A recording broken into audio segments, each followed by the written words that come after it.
Lots of noise out there, folks. Yes, there is, but we're going to talk about what happened in East York last week. So last week we had 23 new listings, which is an increase of 92% compared to the same week last year. We had 15 sales, 8 the week before, 15 sales, and 12 the same week last year. So our sales were up last week 25% compared to last year. That's good news. 164 active listings. We've been in the 160s for the last 3 weeks.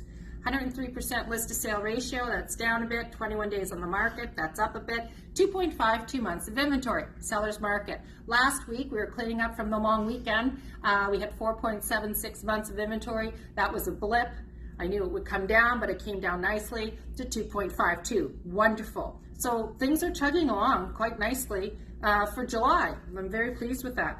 Now there's a few things that are happening out there that's causing a lot of noise. The June numbers came out, 83,000 new jobs in Canada. That was not expected. So that's good news. Uptick in inflation, 1.7 in May, 1.9 in June. And that's being driven by the cost of clothing and vehicles. So the tariff stuff is kind of starting to affect us a little bit. The Bank of Canada is going to make a rate announcement on July 30th, and now everyone was saying they thought rates would go down, and now they're thinking they're going to hold for the third announcement in a row, so boo hiss again, and that's all I've got to say. We'll see what happens. Public service announcement, Metrolinx sent out this week a notice for critical and infrastructure and utility construction on Millwood and Overlea starting this week and continuing until October. They're doing all their final construction.